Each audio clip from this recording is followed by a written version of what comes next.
Hello and welcome to the High Maintenance Hippie podcast. This is your host, Ashley from Ashley Taylor Wellness. On this podcast, we talk about all things beauty, health, wellness, and optimization. Being a high maintenance hippie represents not being boxed in, as I strongly believe that one size does not fit all. I'm a nurse turned coach, and I have learned so much about both conventional and alternative options, and I want to help you expand your options. I'm here to inspire you to learn new ways to improve your quality of life and to take your power back. I'm so excited that you're here, so let's get started.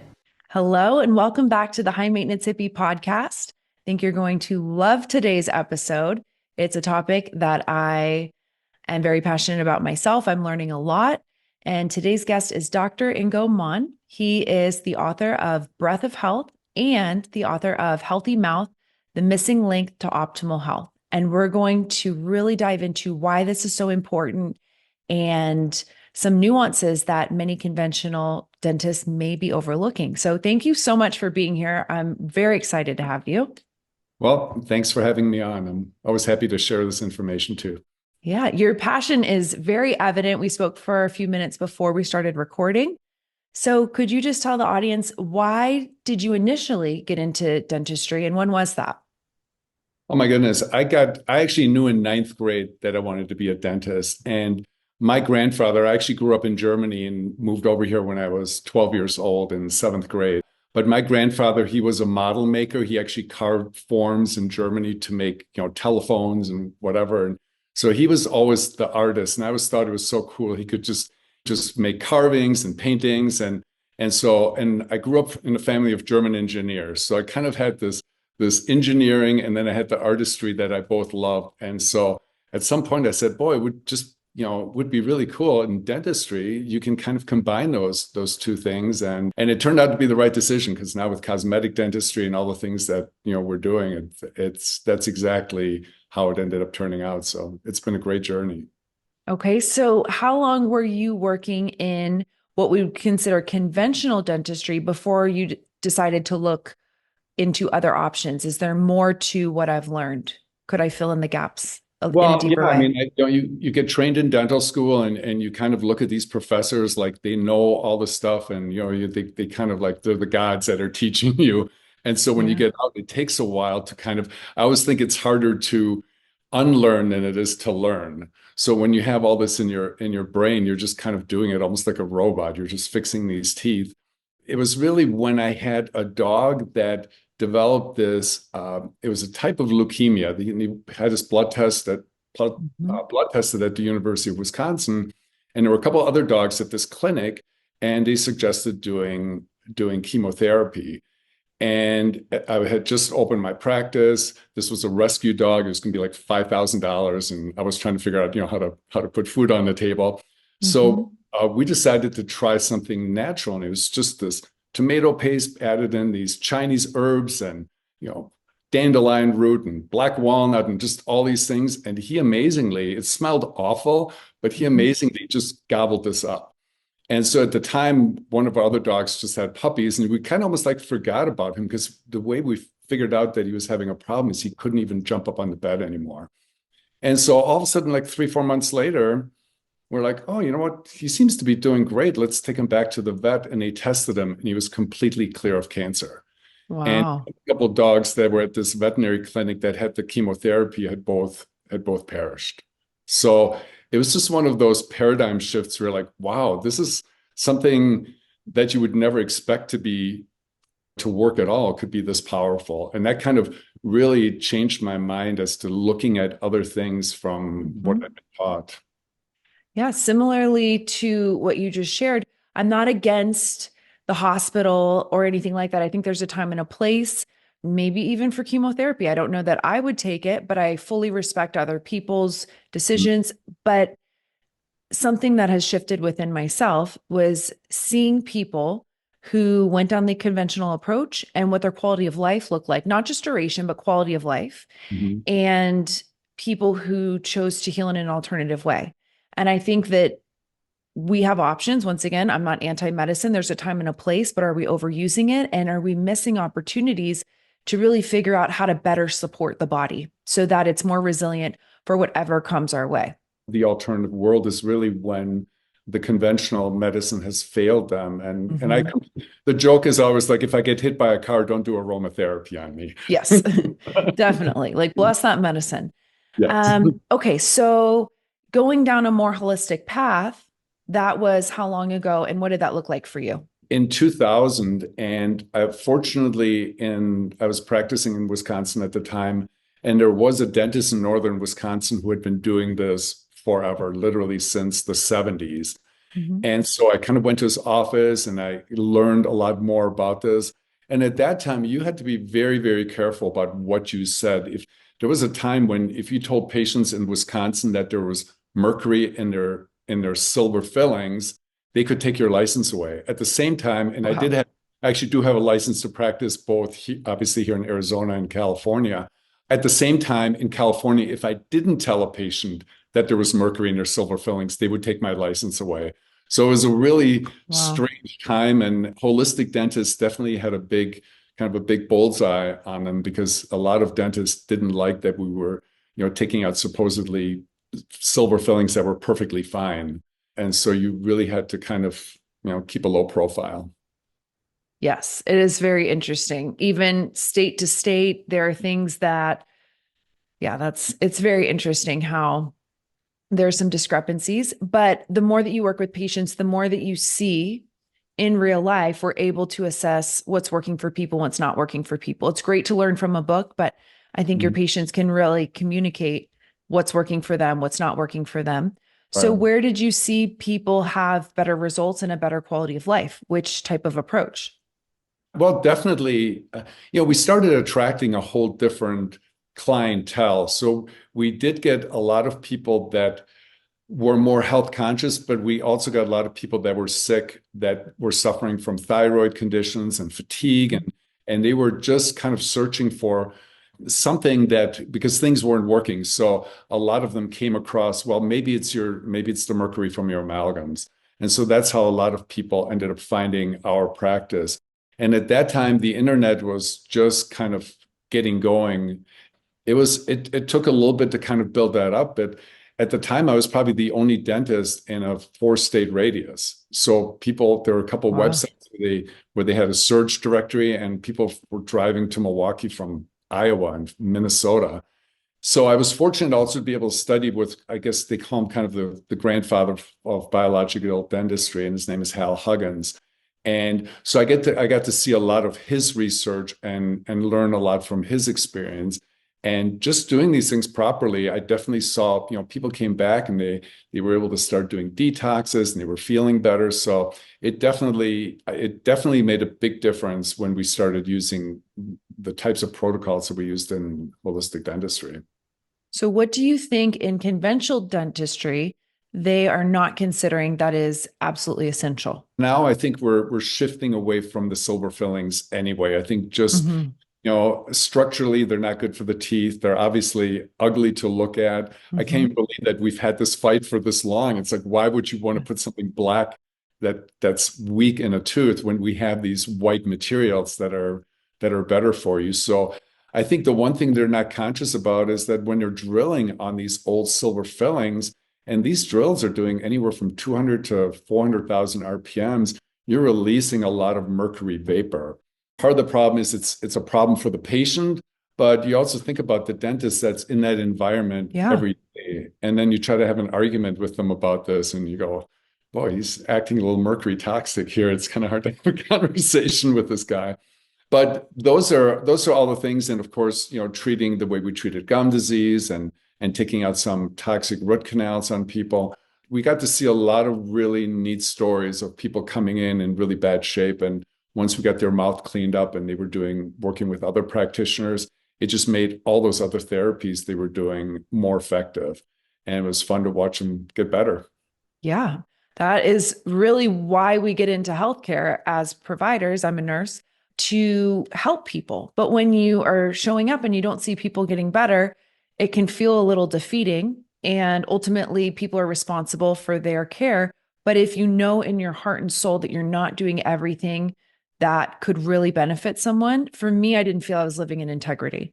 And that's where exploring other options when I became the patient changed my life. And so, let's find what works for the person, and we can do a little bit of both. Well, and I think that's the problem in dentistry is we're trained to be it's very mechanical in nature. I mean, mainly we're looking for holes in teeth and how to fix them. I mean, Right.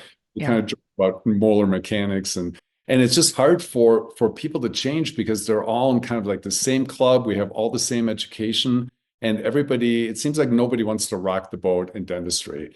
It's very humbling when you start finding out, like, I really don't know that much about the human that's attached to these teeth. Like, is that all I'm doing, really just fixing holes in teeth? Some of them will say, yes, I need to learn more. And a lot of them will just stick, their head in the sand and say, no, I learned everything I need to know. And they're providing a lot of great services. But when you really find out what you could be doing, it's actually mind-boggling to me that, you always see those videos where they joke about dentists not being the real doctors. You've seen the funny videos. And now I'm going, wait a minute, like when you really do things right in holistic dentistry, you're able to do way more for people than any conventional medical doctor is able to. I've heard the same thing about chiropractors, but I think that some of them know the body better than anyone because it's really about removing the interference that's there and returning the body to a state where it can thrive. So I know sometimes not real doctors may not get all of the credit, but it's really amazing what some of these other providers have been able to do, at least in my life. So before we get into something you're very passionate about that I'm excited to talk about, what would you say are some of the biggest mistakes when people are having mercury removed? So we can agree that it wouldn't be ideal. Composite would be a better option, but does that mean you should just go to the dentist and get it taken out? What things would be red flags in removing mercury from the teeth? Well, when you're touching a burr to these silver fillings, you have to remember when you're mixing the silver and the mercury, it's almost a 50-50 ratio. And so when it gets mixed, they always say, well, these alloys form that are stable, no mercury is being released. Well, we know that that's not true. And there's actually almost like a fine aerosol of mercury droplets throughout that whole filling. And there's a YouTube video called Smoking Tooth. And you can actually look at this 25-year-old mercury amalgam that if you just rub it with a pencil eraser or dip it in hot water, you can literally see the mercury vapor coming off these. So when you're vaporizing this amalgam in the mouth without any precaution, you're being exposed to a lot of mercury. And sometimes dentists say, well, you're going to get sicker if I take these out for you. And that's true if you don't do it properly. So definitely the precautions that we take are critical, using the rubber dam, having swallowing bentonite before and after their appointment. We have special vacuum. We actually use special lower RPM drills with extra coolant. So there's a lot of things that we use, and even a special vacuum that goes right next to their face. So we do a lot of things to prevent further exposure. And you have to be a little bit careful because some dentists started kind of going, wait a minute, there's a market for this. Let me call myself mercury free because I don't place amalgams anymore. But you really want to look for dentists who is mercury safe. That means it's not just what they're putting in, but are they taking it out properly? The problem with white fillings is they were never really designed to be in these high stress areas in the back of the mouth. They were really designed to be more cosmetic type restorations. So the problem is a lot of these composites don't last anywhere near as long as the silver fillings used to. And so we use some really cool German cadcam technology where we basically clean out the tooth and we don't take away any healthy tooth. So we don't do any crowns. We literally just clean out the bad stuff, scan the tooth, and then the cadcam machine makes a very strong piece that you just bond in. And those things last as long or longer than crowns, but they're so as conservative as a filling. So it's the best of both worlds. Amazing. Cool stuff. Yeah. I'm very blessed that I have not ever had any mercury, some composite. And what do you think about sealants? I never actually did sealants in my practice because even the World Health Organization, this was back in the late 80s, said they're not effective because you're basically just sealing in all the crud that's in those little crevices. So Phillips did something, we called them super sealants. And even back in the 80s, I was just taking an air abrasion, which is like a little mini sandblaster, and literally cleaning out all those grooves. And then we would use a biocompatible flowable composite because those sealants actually were very poor quality and highly estrogenic. So you're putting these in on kids, and yeah. almost like a super conservative filling versus the sealant. But they're good. I mean, the concept was good. It was just the way they did it and people ended up getting decay under their sealants, and it ended up being a kind of problematic. Do you use ozone in your practice at all before doing a filling or anything like that? We do. We actually have an ozone. I'm actually the chairman of the ozone committee for the IAOMT. So I've been doing ozone since 2005. And we actually have a little ozone machine in each and every one of our treatment rooms. And so we do disinfect our the cavities with ozone. We also inject it literally into the jawbone around root canals, and we ozonate our water for hygiene. We use ozone everywhere. We love ozone. I am also very diehard for ozone. We're taught to not fear the mercury fillings, no big deal. But ozone, you better be careful. And I'm not saying that ozone, you should be breathing it in or anything like that, but it is interesting. I would take ozone any day over mercury, but to each their own. It's just misunderstood because any oxygen therapy is a double-edged sword where a little is good, but a lot isn't necessarily better. Because, I mean, look at decay. When fruit rots, it's oxidation. So it's always a balance. Yes. With oxygen and ozone. I've got a couple doctors coming in here that are going to be doing nutritional IVs and EBU. And I'm really excited to have that because I moved down here from Wisconsin because I had Lyme disease. So I'm excited to use that machine for that treatment as well. I have not tried EBU, but I have done at least 100 IV ozone therapy treatments since 2018. I had a severe chemical exposure, MTBE, some gut issues, complete burnout from working night shift, but that was the thing that helped me the most. And at the time, my doctor said it's not FDA approved, which meant very little to me. But I said, sure, I'll try it. And within 2 treatments, it was life-changing. And just like you said about unlearning, so many people who go to med school or even nursing school, you go and your intention is to help people, but it's a big financial investment. It's a big time investment. I don't know how people work, 24-hour shifts. And just at some point, a lot of the people that I've spoken to are like, I'm just tired. I can't. And it sounds to me like you're very much a lifelong learner and you're open to questioning, is this really the best practice? Is there something I could do differently? Do you feel like you know a lot of peers from school that think that way, or you're more an outlier in that sense? I think initially I was more of an outlier because there was very few of us doing this. And I'm the same way. I always want to know the why. I think medicine and dentistry, they look at the what, and then how do we put a Band-Aid on that? I always want to dig deeper and go, why is this happening? Because if you don't fix that, we're going to be dealing with this problem in probably a worse version down the road. And so now I think a lot of the things that I said 15, 20 years ago that literally would have had me lose my license. Now I go to some of these there's a top learning institute right here in town. And I'm listening to them. And I kind of joke with the guy who runs the institute. I said, you guys are sounding more and more like holistic dentists every year. And the organization that I belong to, the International Academy of Oral Medicine and Toxicology, our tagline is show me the science. So we do things based on science and what's actually true versus, well, this is the way we've always done it. And I think in the end, people eventually, I think the truth always will eventually, win. And now they're starting to see people doing this. I think a lot of it is patient driven. So patients are learning about these things. So when they go to the dentist and they're asking these questions, doctors don't like getting questions that they don't have the answers to. So they get enough of those, though, they're starting to think, maybe this is something that is worth looking into. So now you're seeing a lot more, it's almost like holistic, and they call it biological and integrative. It's not a dirty word like it was in 2000.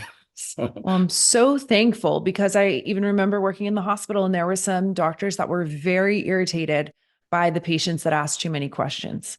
I understand because they don't have a lot of time. You have to do a lot of charting for insurance, but shouldn't we be empowering people to understand what's going on in their body? And maybe if it's not the right time, at a follow-up appointment or something.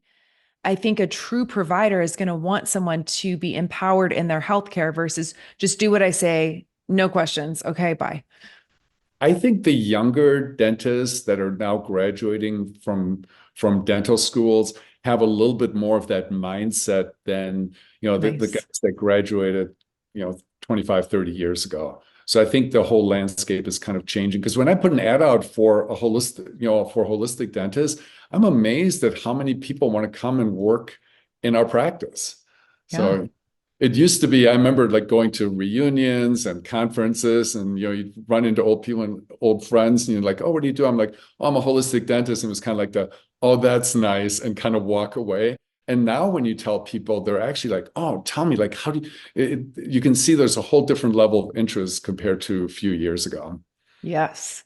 So something that you are very passionate about and I have never heard about until I started exploring outside of the box would be the impact of breathing, impaired breathing, and how it impacts sleep. And I'm particularly diehard for sleep because I work night shift for so many years, completely threw off my hormones, my circadian rhythm, and it was awful. So, how would impaired breathing affect sleep? Most people wouldn't even say there's a connection there. There's so much to talk about on this. It's like, it's almost like you don't know where to start. But Yeah. essentially, the short version is that when you sleep and there's resistance to breathing, so whether it's, you're snoring, your mouth breathing, what happens is your body essentially, not only does it not get enough oxygen, but anytime the body goes, "I'm not getting enough oxygen," it's going to be in a sympathetic or kind of a Mhm. fight or flight mode. And really, that's the problem is we have people that spend the whole night in fight or flight. Where do you spend the whole day in fight or flight these days?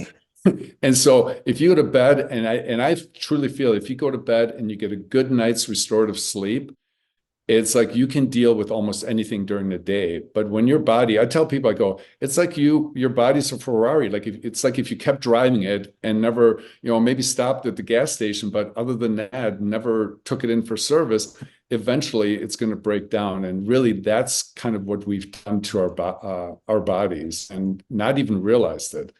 Hmm. So once you learn about this and you understand the signs, there's so many signs of that people aren't breathing properly. It's actually kind of a curse because I'll be out to dinner. I'm like, "Oh, that's an airway patient. Oh, look, she's properly." And it's like, "Okay, stop it."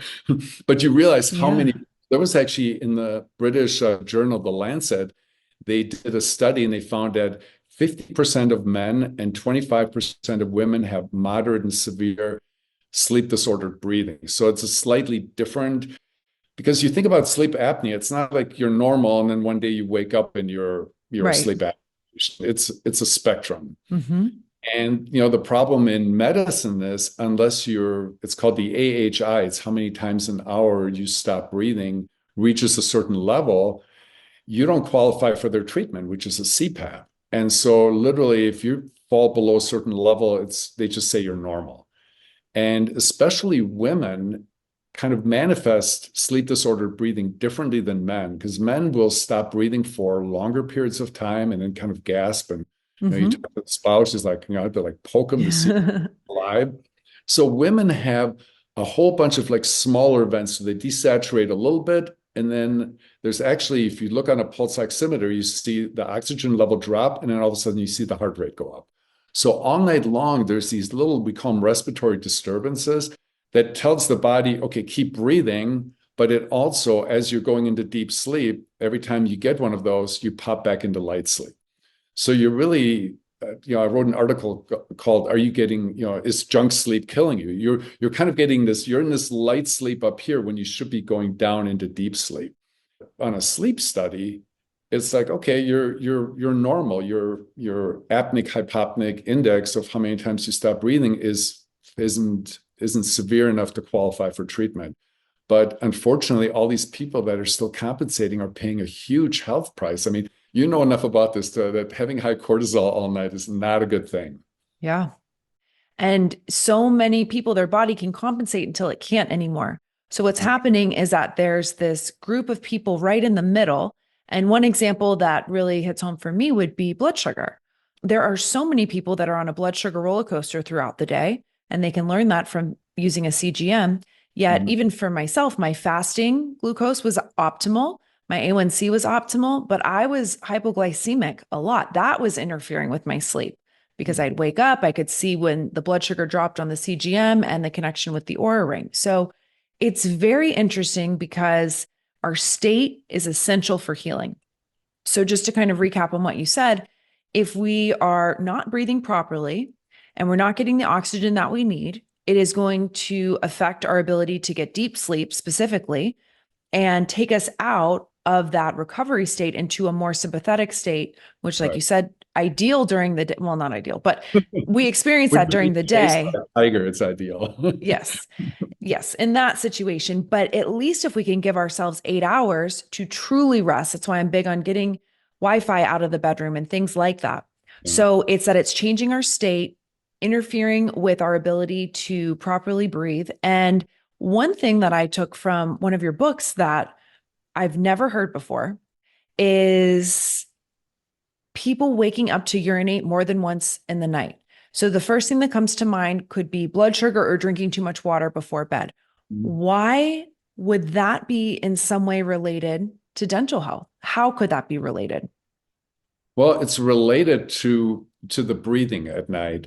And, and I tend to be bad during the day. So sometimes at night I drink too much water, but if I'm getting good deep sleep, I don't have to go to the bathroom. So what happens is no matter how much water you drink, when you go into deep sleep, your body produces a hormone called antidiuretic hormone. So you actually stop urine production when you're in deep sleep. So I can sit down and sometimes just talk with people and ask them about dreaming, about their bathroom. Literally just from their symptoms, I wouldn't even need any of the imaging or home sleep test to find out exactly what's going on with their breathing. And it's kind of exciting that all of those correlate so well. I literally look at someone's, symptoms and I go, I know exactly what their home sleep test is going to look like. And it correlates every time. So it really, shows me that we're on the right track, but it's all about not, getting the proper level of sleep and not getting that fragmented sleep that's keeping you from getting all of the benefits of sleep. Yeah, I mean, that's the first time I've heard that. It makes a lot of sense. The body's very intelligent and it wants us to get sleep, and a wake up or anything that is so much is common, but I don't know that it's necessarily optimal or ideal, but we accept it as well. People just wake up in the middle of the night. And from my years in the hospital, so many things were common that I don't know that I believe that they're healthy, not having periods, things like that. So if somebody did struggle with urination later in the night, and let's say they had over 20% deep sleep, could there still be something that you would look for to assess if that was still a relevant factor? Yeah, I mean, there can always, it's easy once you work with an appliance and certain therapies to kind of put everything, see everything through those eyes. But obviously, when people come in and don't have proper sleep, there can be other things going on, anything from, psychological, emotional type things. I mean, there's so many things in life that can affect our sleep. And obviously lifestyle, we look at lifestyle changes. Our patients, for the most part, because we have a holistic practice to begin with, are generally, when I talk to other dentists and I tell them what I'm doing, they're like, yeah, my patients would never do that. And our patients are either they're already doing the things I'm recommending, or they're like, yeah, I've been thinking about doing this and this will get me to do it. So, things like drinking alcohol before sleeping, sleep hygiene has just gotten more and more difficult. It's so easy. You've got your iPad there, you're being exposed to blue light, which, you probably know affects melatonin production. And, they've actually shown it takes about 90 minutes, even if you fall asleep after looking at your iPad, before you actually are able to get the proper restorative sleep. So you're losing an hour and a half right off the bat. if you're doing Yeah. that. That's actually a good point, because if you're not getting enough deep sleep, something I ask clients is, what time are you going to bed? And if it's after midnight, we're missing out on that 10 to 12 p.m. window where a lot of people do get their deep sleep, typically more in the beginning of the night. So that's Right. very interesting. If you're asleep by 10, but you were on your tablet for an hour before, how will that impact your deep sleep? Yeah. The Yeah. circadian rhythm and the pituitary gland, when it releases growth hormone, that's what actually these appliances are specifically designed. Actually, Dr. Balfour, who invented this appliance, said, we're not treating sleep apnea. He says we're really treating autonomic nervous system dysfunction. And I'm a big believer, if you can get your body into parasympathetic and good regenerative sleep, probably 90% of the things that we do therapies or take supplements for, we wouldn't, if you walked outside and got a little sunshine and got a good night's sleep, I think would solve a lot of problems. Absolutely. So many people say, I'll sleep when I'm dead. Well, I feel dead if I don't sleep. And I went on a very quick path to, once again, not making my own cortisol, where I had to actually take hydrocortisone. So I tested that, and it's not worth hitting the override button. And this is the High Maintenance Hippie podcast. So it's about people who want to look good, feel good. So sleep is great, not just for our health, but also I am much nicer to be around. I'm happier and I make better decisions when I am well rested. Sleep is everything for health, and our state is everything.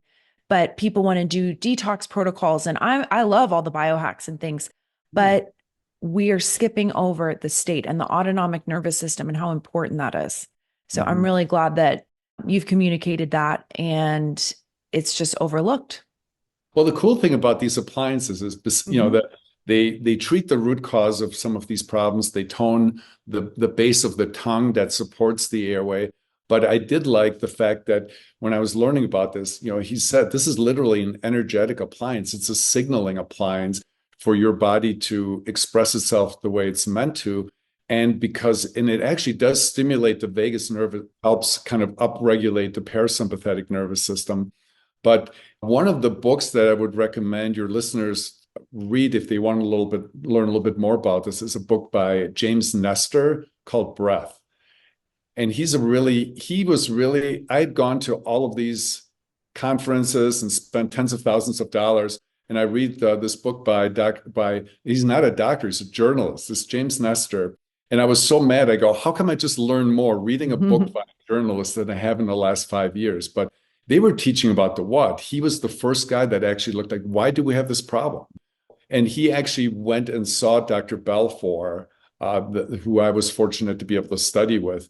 Dr. Belfour, the way he invented this appliance actually was he had a practice on the Upper East Side of Manhattan. And he tells a story about how he had a lot of performing artists, and they would always want, maybe some straightening of teeth, but they didn't want to wear full braces. So he found this. He says in New York City, you can find anything. So he goes, I found this old time orthodontist who've been doing these oral appliances for teeth alignment for 60 years. And he said, come in my office and show me how to do this.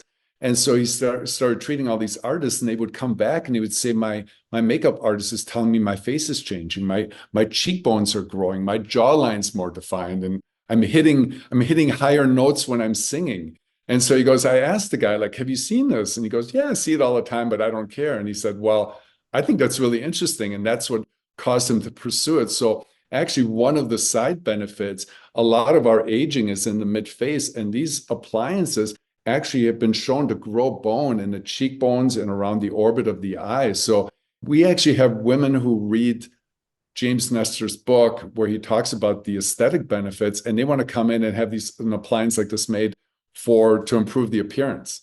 I said, well, your side effect is going to be you're also going to sleep better. So win-win, best of both worlds. Yeah. What structural changes have you seen in a person's face who tends to predominantly mouth breathe compared to someone who is predominantly breathing through their nose? Well, the mouth breathing is absolutely horrible from so many different, standpoints.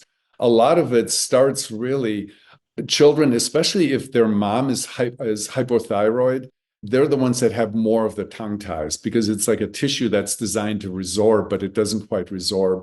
And then a lot of times these kids aren't able to latch on and breastfeed. And the breastfeeding is just, I used to think it was just all about the nutrition of the mother's milk. And I had no idea that the process of breastfeeding really starts all of that development in the head and neck area. And then they have crowded teeth, so they pull more teeth, and you just keep scrunching everything up. And now I think especially we don't take out the tonsils and adenoids like we used to. And I don't have to tell you about what they're doing to our foods. They're more allergenic. So these kids are really kind of behind the eight ball as far as developmentally not developing the way they should. This appliance, hopefully they haven't had teeth extracted, but that's why this appliance is really kind of a turn back the clock. We're really able to not get true expansion, but we're able to remodel the whole palate, because with mouth breathing, people get a very vaulted palate, and it actually reduces the nasal volume because the tongue isn't able to get up into the proper position. So the tongue's really an orthodontic appliance. So every time you swallow, that tongue, the tip of the tongue should come to the back of the teeth and push out. And if the tongue's not doing its job, that's why teeth are crowded. And that's why when an orthodontist straightens, your teeth and you don't wear your retainer, guess what? The lips and cheeks are pushing in. And if the tongue's not pushing out, everything gets crowded again. So that's one of the things we do, is we actually use this appliance to retrain the muscles. And in some cases, the teeth actually move to where they should. And if they do need, some clear aligner therapy like Invisalign or SureSmile, now it's a much shorter treatment, and the end result is much more stable. Okay, so which device are you referring to as far as an appliance? Because I've heard of others. This is not endorsing or taking away from any company, but one I've heard of is Vivos. And the one that you use is what? So this is called the Homeoblock. So the Homeoblock was invented by Dr. Ted Balfour, who I just told you about. And he gave this information to Dr. David Singh, who started Vivos. And so the Vivos appliance, the DNA appliance, is an offshoot of the Homeoblock. So it's a very similar device. I had a little bit of a hard time with Vivos. They charged their doctors like $70,000 for training, and you have to use their appliances, which the lab fee is much higher. So I didn't like the fact that I literally would have to charge patients $12,000 to $15,000 to go through this airway program. And so when I was fortunate enough to study with Dr. Belfour and get in contact with his lab, I come from those German engineers. We're all about efficiency. Yes. But I also want to, when I'm sitting in front of someone who desperately needs this, and I'm looking how they're literally being waterboarded by their tongue every night. And it just, it's like, I want people to be able to afford this treatment. So I worked very hard to kind of get the price of this down to about the same cost as clear line, like Invisalign. So, amazing. like around $6,000. I mean, this is like a life-changing appliance compared to just having your teeth straight. And we're seeing that people come back in literally 2 weeks going, you're not taking this thing. This is mine. I feel better. I sleep better. So it's talk about when you want to change people's lives to, because with the amalgam removal and the detox, it's a long process, but to give someone this appliance and they come back 2 weeks later saying, I have my life back, that's pretty cool. Yeah. I had a rhinoplasty surgery in 2019, I believe. And I had a very, very deviated septum. And after that was done, I was like, oh my goodness, I can work out. Like once you can breathe through your nose, it's life-changing, truly. Yeah. In that book, Breath, James Nestor, he's a very entertaining writer, and he has this buddy, and they go to Stanford, and they do one experiment for 10 days. They basically put cotton balls in their nose and just force themselves to mouth breathe for 10 days. And they did lab tests every single day, and he was shocked. His labs, how bad they got in a 10-day period. And he said, like, getting that out of my nose was just like, oh, thank God. And so you think, when I read that, and I go, boy, people are living like this and don't even realize how much more energy they could have if they were able to breathe properly. And that's basically the ultimate end result when we're done with treatment, is that people are able to easily breathe through their nose 100% of the time and have proper tongue positions. So that's kind of our goal for treatment with these appliances. Okay, great. So I'll come back to moving teeth around in just a second, but Regarding nasal patency and airway, how could a person assess if there was an issue with their nasal patency? Well, obviously, you can tell right away whether or not you can breathe through your nose with your mouth closed. I also tell people it's kind of like the old breathe right strips. I say just pull your nose apart and breathe and feel the difference. Like for me right now, I could feel a big difference as soon as I pull that apart. I go, oh, that airflow is easier. So one of the things we're big believers in mouth taping for people who can't comfortably keep their mouth closed, but we give them some support. We have these, I love these boom boom sticks. They're like the Vicks vapor sticks. Okay. But they have warnings on there. You can't use those too often. So these boom boom sticks are all natural. You can use them as much as you want. They even have one with lavender. So it's a great, before you go to bed at night, use a little nasal stick. We like to use these. They're called Max Air cones. They're silicone. They're a little bit more comfortable than the Mute. I know the Mutes you can pick up at, you'll find those at Walgreens. A lot of our patients like them. Those go in the nose? Those go in the nose. Okay, so that would be more of an airway expander. Expanders, yeah. Okay. I don't think Max Air, I think you can maybe buy those online. And then, of course, the Breathe Right strips.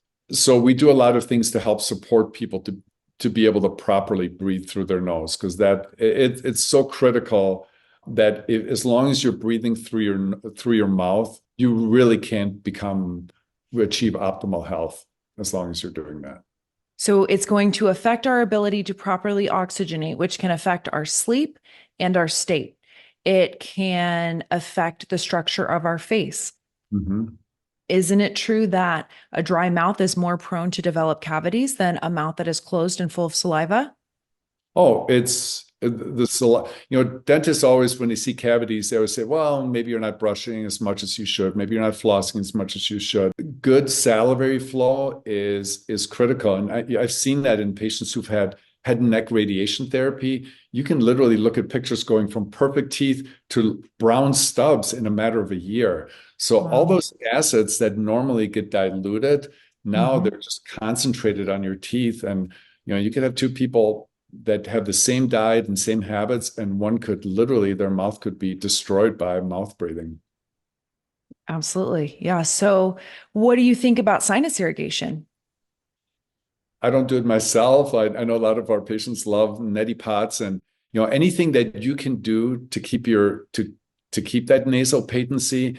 We work actually with an allergist. So when we do the evaluation for our airway, we have the 3D X-ray, and so we're able to evaluate all of those structures of the airway. And you just, in so many people, see the turbinates, which are the first area where the air goes through. They're so enlarged, and they have adenoids and all these structures, and going, how are you even breathing at all?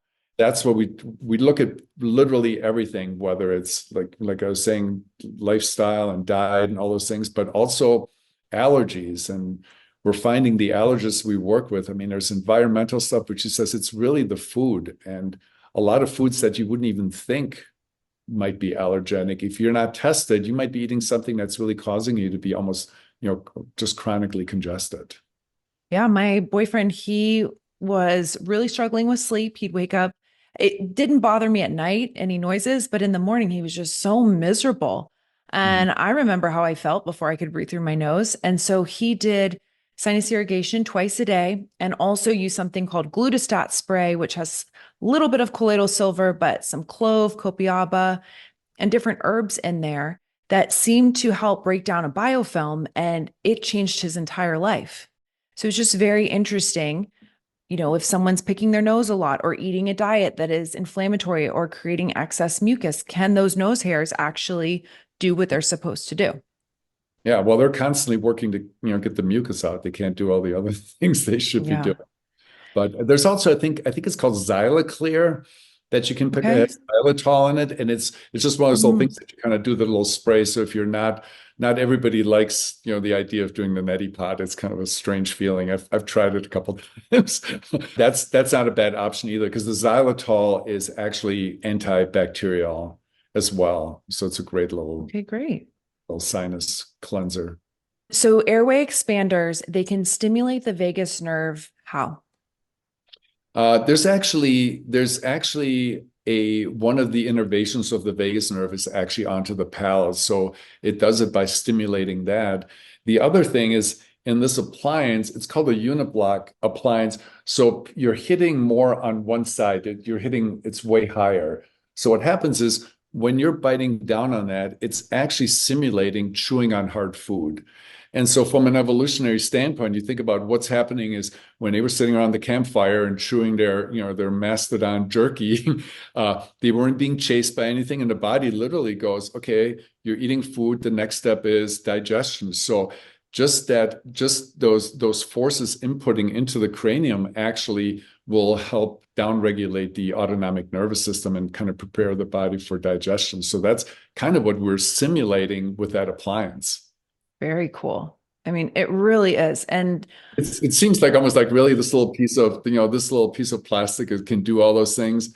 And I actually made one. I was an Oura ring wearer, and I would always only get 10 to 15 minutes of deep sleep. And I'm just trying to figure out because, okay, I slept 7.5 hours. Why only 15 minutes? And so I always like to try things. If I recommend things for patients, I'm like, all right, well, let me make one of these for myself. And I don't tolerate it. I went through braces, nothing that I put on my face or in my mouth would be in my mouth very long. I'd wake up 20 minutes later and they would all be gone. And I have a horrible gag reflex, so I just don't like things in my mouth to begin with. So I put this thing in my mouth and I go, oh, and not only does it not suck, it actually had this weird, almost soothing feeling. And one of my assistants, she calls it the snooze button when she puts that in, and you start chewing on it, you can almost feel your system calming down. So I was glad I tried it myself because I looked at my Oura ring, and all of a sudden every time I wear this, I'm getting an hour and 15 to an hour and a half versus 15 minutes without. it's so cool because people are very data driven. And a lot of people that I've been a coach for almost 5 years now, and the same recommendations are hitting differently now that people have tangible data to assess if it's making a difference or not. So I think that that's really, really cool. Well, it's really motivating when you go, okay, yesterday I got 15 minutes. I put this thing in, I'm getting an hour and 15. And I find that even if I get a shorter period of time, even if I'm only sleeping maybe 5.5 to 6 hours some nights, as long as I'm getting still the good deep and REM sleep, I actually still feel really good. I feel better than if I slept longer and I didn't get that sleep. So that's why I always compare the sleep to food. I go, yeah, you ate, but did you eat good nutritious food, or did you have, a plate full of Snickers bars? It's like there's a difference. And Great analogy. People think about duration of sleep versus are we all having the same needs? Some of us can do better with a different schedule. For me, 8.5 hours, non-negotiable. But it is about sleep quality. I mean, yes, that's a big component of it. Yeah. Sleep quality. And people just don't think about that. And deep sleep, I'm extremely passionate about, really because of my concerns about cognitive decline down the road and how the lymphatic system is draining these toxins from the brain during deep sleep. And I didn't learn about that in nursing school. I think that was a little bit later it was discovered, but it's all connected. And in the hospital, it's very compartmentalized. And it sounds like you're able to realize, yes, I'm in the mouth, but it's affecting so many other parts of the body. It really is. And a lot of the things we're doing, you realize are just they've kind of fallen into this medical no man's land because, doctors think that anything north of the neck is, that's dentists and ENTs and dentists. Dental schools still aren't teaching this, but there's definitely, it's kind of the, quote unquote, hot topic in dentistry right now. There are a lot of dentists looking to implement this in their practices. There's actually a sleep event here in a couple of weeks in Scottsdale. And I just talked to somebody, he said, we have over 200 dentists signed up for this. So that's really encouraging because I'm actually looking right now in dentistry, we're only teaching what are called mandibular advancement devices. So if a patient can't tolerate a CPAP, they essentially get an appliance. It's an upper and lower with a little thing that connects them, and you basically sleep, with your jaw forward. Unfortunately, it works, but it's a Band-Aid. So it does produce that tongue from falling back. But the problem is every morning you have to wear this AM aligner to get your teeth and the jaw to line up again. Well, you do that for about a year, and then the teeth start not lining up, and you have TMJ pain. Well, now you're a sleep apnea patient with, bad bite and painful jaw. So that's not a conversation I want to have with the patient. So that's why I kept looking. I go, there's got to be something better. And so I'm actually founded this Institute for Advanced Airway Studies to try to teach this to dentists, because I'm trying to make this simple, and so they don't have to spend $70,000 with Vivos to get, to learn how to do this. And for anyone listening, I look at it as an investment. I know that's a lot of money. However, the cost, not only financially, but to your well-being and your quality of life, I would so much rather invest in these things now. If someone is going to use this device, so the Homeoblock, that is an investment and it's significantly less than the Vivos. But why would that be an investment versus a cost if we're thinking long-term? Well, because you're treating the root cause of, when we're talking about high cortisol levels, that creates a lot of inflammation. Look at all of the diseases that are inflammatory based and that we're taking all these supplements for. So, we have people come in with bags full of supplements that they're taking. I'm like, I know how much you spent. If you're buying good quality supplements, you're spending, right. You can easily spend hundreds to thousands of dollars a year. So to get the good sleep and reduce that naturally, I think is huge. I'm going to call myself out for a moment because I did hear about this type of device and looking at airway and myofascial components and other things, but I just wanted straight teeth, I'll be honest. So I did Clear Correct, which is similar to Invisalign, and it worked. But one thing that stood out is that this tooth, which I believe is like a kidney or bladder meridian, so not the first one, but the second from the middle, that is interesting because I always feel like sensitivity in my bladder. And when I do foot reflexology, that's the same place. So it's interesting that the tooth that was tender, the place on my foot that is mapped out for kidney and bladder, and even under my eyes, I tend to have more dark circles. It's very interesting how connected the body is again.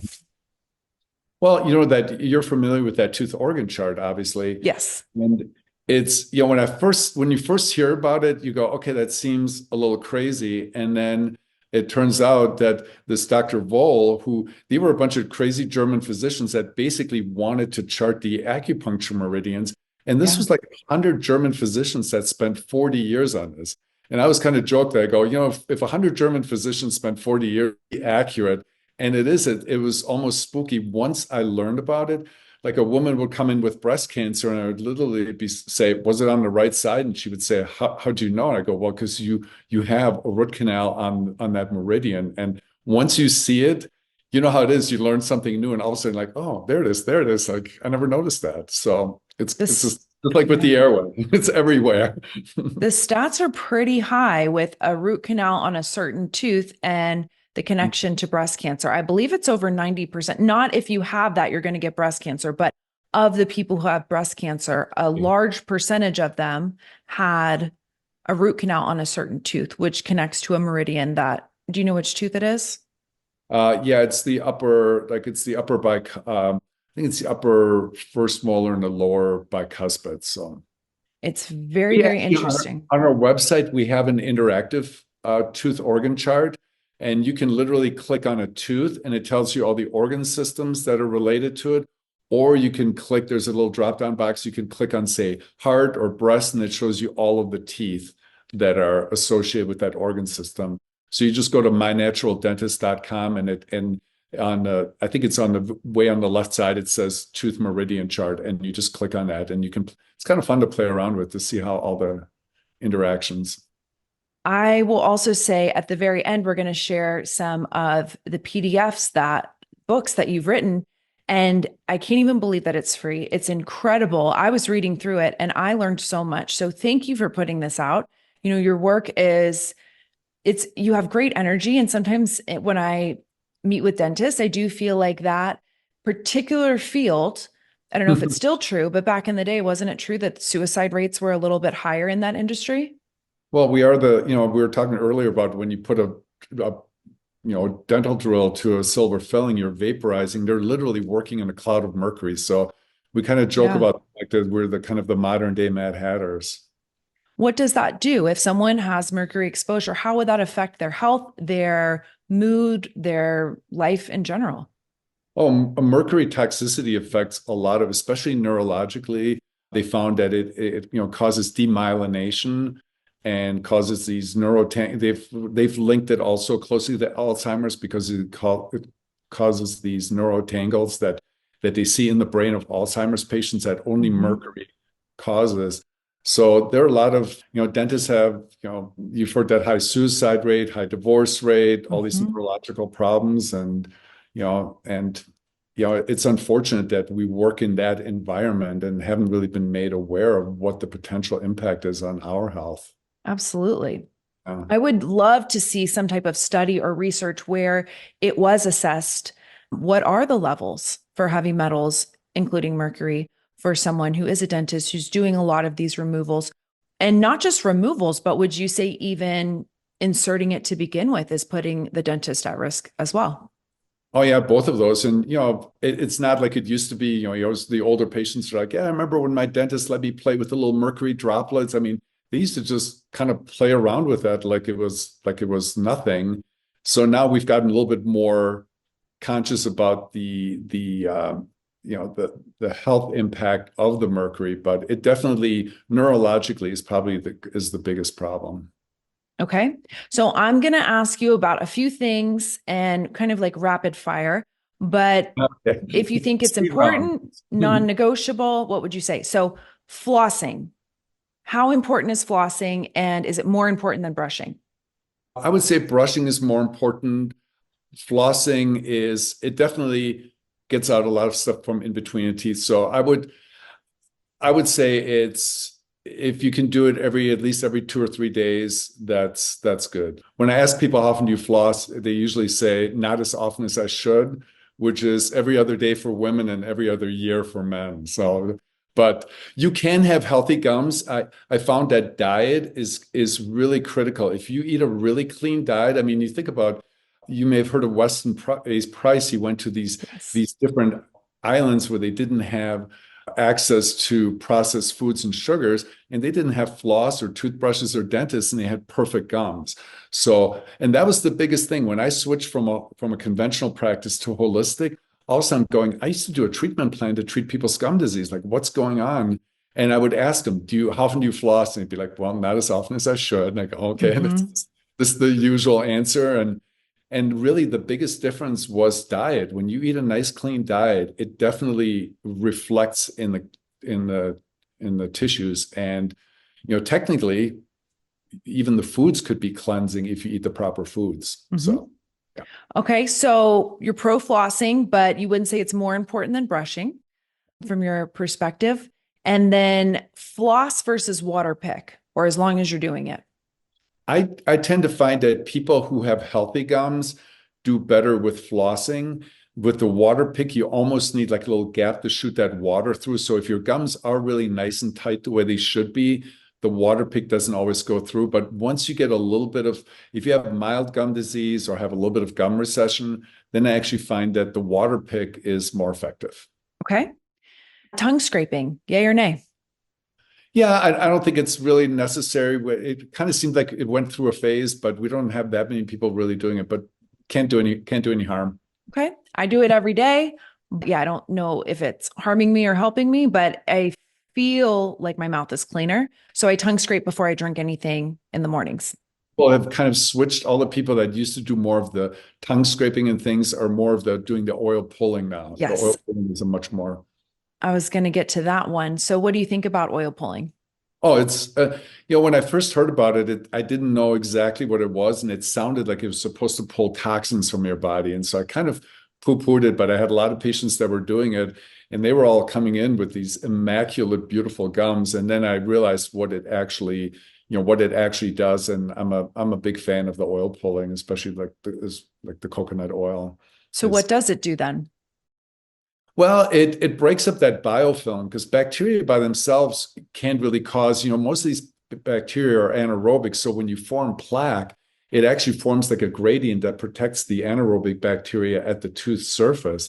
And even sugar, you think about sugars actually kills bacteria. That's why we use it in preserves in high concentrations, and nothing grows in honey. So again, that plaque is kind of a gradient where the sugar seeps down to where it's a very low amount of sugar, just enough for them to be able to use. So if you're disrupting that plaque layer, like you do with oil pulling, it's really beneficial to just not allowing those bacteria to do the damage in your mouth. I will say that when I do it consistently, my teeth do appear brighter and that they feel cleaner. Yeah. I just feel like smoother teeth. Brushing. Do you think everyone should use a soft brush? Is there any reason to use a hard brush? No, definitely soft brush. Okay. Do you think that duration of brushing is very important? Something where you have maybe an electric toothbrush that's going to brush for 2 minutes, or what would you say is most important to consider for brushing? It's pretty much as long as you kind of cover all the surfaces. Again, you just want to, I think with electric toothbrushes, it's definitely made things more efficient, and things like the Sonicare and some of the rotary toothbrushes do a really good job of allowing you to kind of cut down that time it takes to efficiently brush. But again, you're really just trying to break up that plaque film, and you can do that actually relatively quickly. But if you can spend over a minute, then you're in good shape, because especially with the electric toothbrush. Okay, great. And then fluoride, yay or nay? Big nay. I think my audience will agree. Why do you say that? Oh boy, that's another rabbit hole. But I was a fluoride believer from what I was taught in dental school, and then as I learned more about the problems it caused, basically finding that ingesting fluoride doesn't have any benefit to the health of your teeth. And I was asked to speak at some communities about fluoridation. So I was, the anti-fluoridation guy. And when I started researching it, I was like, holy cow, I didn't know any of this stuff. Like they didn't teach us this in dental school. So the different kinds of fluoride they were putting in the water, even how they skewed the studies. The original study that they kept talking about in dental school was they used Grand Rapids as the control, and Muskegon was fluoridated. And after 3 years, they stopped the study and they said, hey, look, there was a 70% drop, and it's called the DMFT, decayed, missing, and filled teeth. So it's kind of like an index of how bad your teeth are. They say, look, teeth got 70% better in the fluoridated city. They stopped the project and they started fluoridating. Well, years later, they found out, it's funny how you can make numbers lie, that, well, what if you knew that the city that wasn't fluoridated had the identical drop in decay? So there were other things going on in the early 50s. Colgate was advertising, see your dentist twice a year, brush your teeth. And so there were other things that were going on that was reducing the amount of decay. It had nothing to do with the fluoride, but they just said, look at the city we fluoridated, things got better. So, and we literally clung to that study. Still today, people are talking about it. So yeah. I've been fluoride-free since, I believe, 2015. And my teeth have done very well. And I'm not saying you shouldn't do it, but I remember this dentist, he said, let me see your x-rays in 10 years. And it was very challenging. And I'd love to show him my x-rays. So anyhow, if he wants to use fluoride, go for it. And one more thing that I wanted to ask you about, you mentioned tonsils and adenoids, and that we're not removing them like we used to. Do you think that's a good thing? No, I don't. I think it's just kind of an observation on what's happened in the medical industry. First of all, I would say, well, why are your tonsils and adenoids enlarged? And it's usually like an immune issue, because obviously they're tissues that we need. They're important for our immune system. So when they're inflamed and enlarged, there's a reason for it. So they don't look at the reason why they're inflamed and enlarged. They just say, let's take them out. While I didn't agree with that, at least it had a positive impact on kids' airways in those days. So it allowed them to breathe a little bit better. So now that we're doing less of those procedures, and then you combine it with all these foods being even more allergenic than they were 20, 30 years ago, I think it's just less kids being breastfed, and everybody's getting braces. And it's just, there's a lot of kids. ADHD is purely sleep related. Sugar and sleep.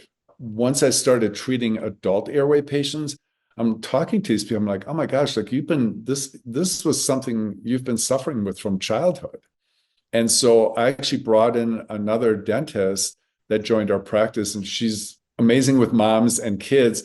And she does a program called Healthy Start. And it's basically something that are they're habit correctors that retrain the muscles. So we can start seeing kids at 4 or 5 train the muscles properly. And 90, I think it's like 92 or 3% of these kids, and they've done 4 million cases, Healthy Start. 92% of these kids never end up needing braces because we're actually fixing the root cause. The tongue working properly creates the amount of real estate that they need. That's why our wisdom teeth aren't coming in. It's not like our teeth got bigger. Our jaws keep getting smaller and smaller. Yeah. So you still think it's a good idea to have it removed if it's interfering with the airway, or wouldn't we want to keep our tonsils and adenoids, instead ask, why are they enlarged and can we address it from that place? Yeah, no, I would say if they have enlarged tonsils and adenoids, I would want them to see someone holistic that says, okay, what's going on? Are you having, is there an immune issue? Is there a food allergy issue? What's going on? And like the removal would be, it's one more tool in your toolbox, but it should be the last one you use. Okay, I would agree with that nuance. What is a tonsil stone? I just heard of this the other day. Someone, I guess, coughed, and I'm like, did you lose a tooth? It's a tonsil stone. What is that? It's one of our assistants just had. We were just talking about it this week. That's funny that you brought that up. It's actually a very, I really haven't run across it very often at all, but it's basically, apparently there's some little ducts, and if it doesn't drain properly, it's almost like a kidney stone, where if you don't get proper drainage of the tonsils, you get this mineral buildup and you start getting these tonsil stones. I have to be honest, I don't know. They were actually Googling like, hey, we got to find out more, like what's going on here. And I wasn't in on the whole conversation. But yeah, it's interesting that you bring that up the week that we have a tonsil stone episode here at the office. I heard they don't smell very good. Yes, that's true. Okay. There's so much that we could talk about, but one last thing that I really wanted to hear your thoughts on would be, I know we discussed teeth straightening and airway and all of that, but when I did Clear Correct, which is similar to Invisalign, it shifted my teeth. I do feel like it changed the alignment of my spine, and I'm able to look at that from prior imaging and after. But are people making a mistake by just shifting the teeth without regard to shifting the rest of the body at the same time? Yeah, that's a really good question, because we don't look at that correlation. And and even myself now understanding what I do, I would do something previous to that to try to correct some of those underlying problems. But we really haven't looked at what happens when we're shifting the teeth to the spine. And you're probably an unusual case that you even looked at that. So there's not a lot of people that make that correlation, but we understand with the appliances that we're doing and how we line up the teeth, that we actually have a chiropractor here in the office, and he is what's called the PRI, Postural Restoration Institute chiropractor. So they're trained, they actually look to solve these airway issues and breathing issues just through chiropractic, just through mobilizing the rib cage, teaching proper breathing techniques. Because if you do proper abdominal breathing, that actually puts you into parasympathetic, and it's that light chest breathing. That's another thing that keeps people in sympathetic nervous mode all day. Yeah, the posture and how the teeth align is something that we definitely pay attention to. So if you can do something to prepare yourself for orthodontics and look at like, why do I need this orthodontics? I think go back to the why. That's what I appreciate so much, because I am a big fan of both options, but last resort for a lot of medication and surgery. Why is this happening? What can improve our quality of life? And I just feel like all of these nuances you are addressing, and it's so amazing. I certainly will be coming by, because I did straighten my teeth and then I stopped using my aligners. But I'm interested in if there would be something, did I skip a step? And maybe looking at the airway would be helpful. Although I did have the surgery, I think there's more there. Very excited to come in. And how can people look at some of these amazing resources that you've put out, and how can people find you and work with you if they're interested in doing so? Well, I have a couple of websites. One is for my kind of holistic dental practice, and that's the mynaturaldentist.com. And then I also do have a website for my airway program, which is called A Breath of Health. So abreathofhealth.com. I also, if you're interested in the airway stuff, I mentioned Dr. I keep wanting to call him doctor because he probably knows more about airway than most doctors, James Nestor's book. But they can also go on Dr. I think it's Theodore Belfour. I don't know the exact website address, but it's if they Google Ted Belfour, he has a great website, and he does have a tab where it says for patients, and then it has a drop down where there's all kinds of information about the airway. So that's a great resource. How about on Instagram? We are on Instagram. Our Instagram is, I'm horrible with social media. That's why I actually just hired someone to help me with that. If you look My Natural Dentist, we do have you should pull up that Instagram page. Okay, great. I'll find it and put it in the show notes as well.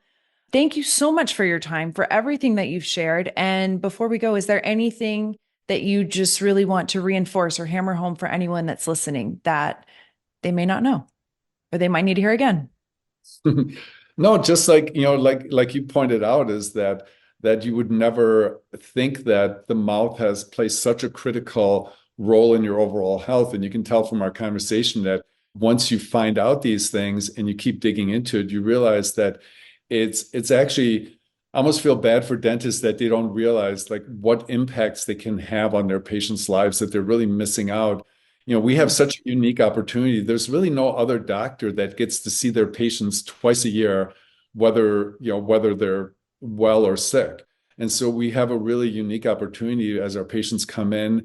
We spend a lot of time educating them. I'm fortunate that our patients that seem to be attracted to our practice I learned something new from a patient every day. And we have a really cool clientele, so it's really fun to be able to talk to the people that I get to talk to. But it's unfortunate that the mouth is as important as it is. And there's a quote in my book where this one doctor said after this, who's actually did the tooth organ chart. And he said, after 40 years of research, I believe that 80% of all human illness is directly or indirectly related to the mouth. And I saw that and I go, wow, even if he's off by a lot, it still makes the mouth incredibly important. And that really got me thinking like, okay, how can I as a dentist, give my patients the attention they deserve, not just, fill a hole in their tooth. I can absolutely feel that from you. Obviously, you are passionate about what you do. You're open to learning, and I'm going to come in myself and see what you have to say. So stop on by. Thank you again for being here. Thanks for having me on. I really appreciate it. Yes. Thank you, Dr. Mahn. And if you enjoyed this episode, please leave a comment. Let us know if you have any questions, and I hope that you all enjoyed. Thank you for listening to the High Maintenance Hippie podcast. If you enjoyed this episode, please subscribe to the podcast, rate it, and leave a review, ideally a 5-star review if you loved it. All of this is free of charge and really helps me to be able to run the podcast. If you take a screenshot and tag me, I'll repost you and shout you out on Instagram. So tag Ashley Taylor Wellness and High Maintenance Hippie Podcast. If you have any feedback or guests that you'd like to have, I would love to hear from you so that I'm not just talking at you. I really want to deliver things that are valuable. So send me an email with any feedback, suggestions, or ideas for guests at ashley@ashleytaylorwellness.com. And I will leave you with a disclaimer. Please know that this is not medical advice or replacement for seeking medical care. Everything discussed on this podcast is for educational and informational purposes only. Always consult with your medical provider before making any changes. Thanks for tuning in, and I'll see you next time.